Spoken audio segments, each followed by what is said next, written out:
The Golden Gems of Life, Gathered Jewels for the Home Circle by S.C. Ferguson and E.A. Allen, Central Publishing House, Cincinnati, 1884. Chapter: The Bible. Eulogy of the Bible. The Bible, the oldest monument extant. The Bible adapted to every condition. The Bible, the foundation of our religious faith. The Bible, our constant attendant. The Bible, a tried book. The Scriptures adapted to all times of life. The Bible gives us a sure foundation to stand upon. The Bible.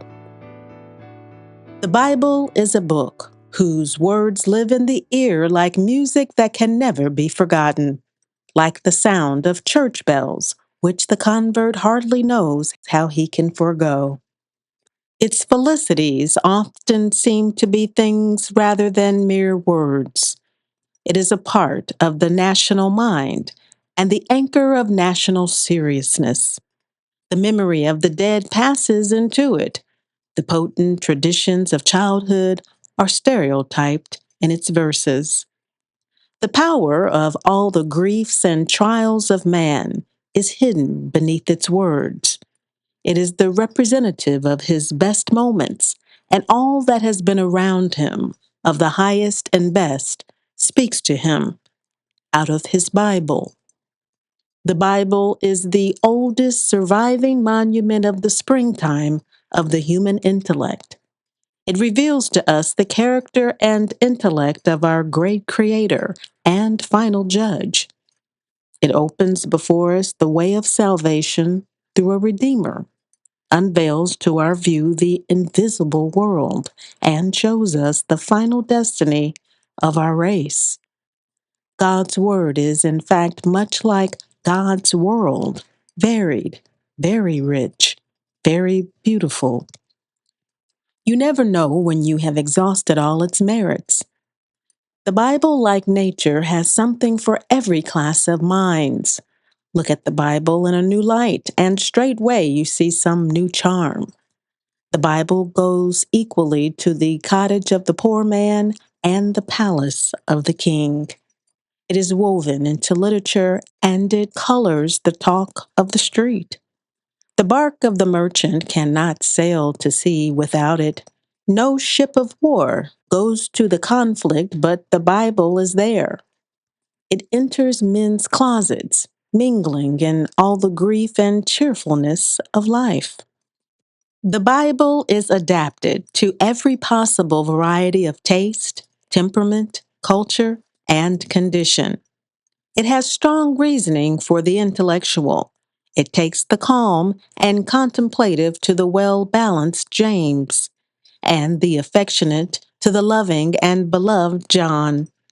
Not only is this book precious to the poor and unlearned, not only is it the counselor of the great middle class of society, both spiritually and mentally speaking, but the scholar and the sage, the intellectual monarch of the age, bow to its authority.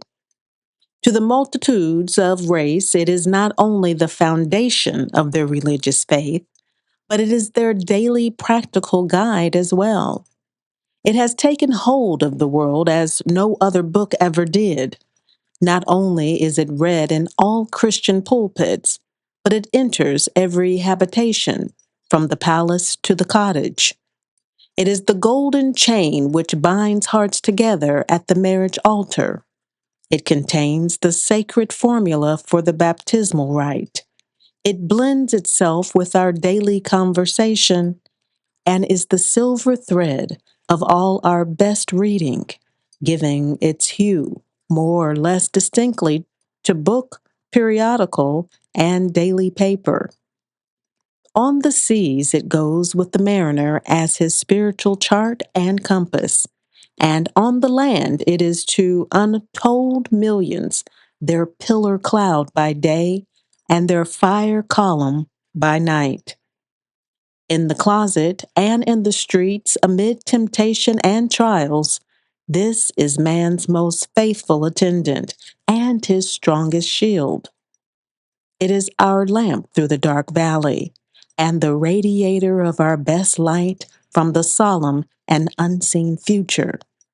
Stand before it as before a mirror, and you will see there not only your good traits, but your errors, follies, and sins, which you did not imagine were until you thus examined yourself.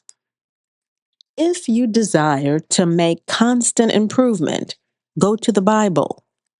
It not only shows the way of progress, but it incites you to go forward. It opens before you a path leading up and still onward, along which good angels will cheer you, and all that is good will lend you a helping hand. There is no book so well adapted to improve both the head and the heart as the Bible. It is a tried book. Its utility is demonstrated by experience. Its necessity is confessed by all who have studied the wants of human nature. It has wrung reluctant praise, even from the lips of its foes. Other books bespeak their own age. The Bible was made for all ages. Uninspired authors speculate upon truths before made known, and often upon delusive imaginations. The Bible reveals truths before unknown and otherwise unknowable. It is distinguished for its exact and universal truth. Time and criticism only illustrate and confirm its pages. Successive ages reveal nothing to change the Bible, representations of God, nothing to correct the Bible, representation of human nature. Passing events fulfill its prophecies, but fail to impeach its allegations. The scriptures teach us the best way of living, the noblest way of suffering, and the most comfortable way of dying.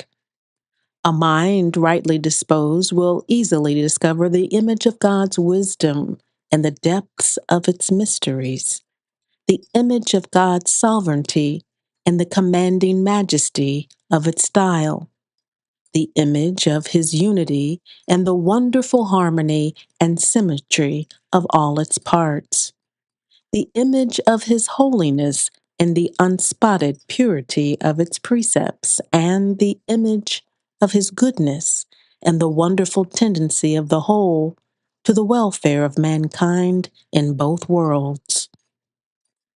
We should use the scriptures not as an arsenal to be resorted to only for arms and weapons, but as a matchless temple where we delight to contemplate the beauty, the symmetry, and the magnificence of the structure, and to increase our awe and excite our devotion to the deity there proclaimed. The cheerless gloom which broods over the understandings of men had never been chased away but for the beams of a supernatural revelation. Men may look with an unfriendly eye on that system of truth which reproves and condemns them, but they little know the loss the world would sustain by subverting its foundations.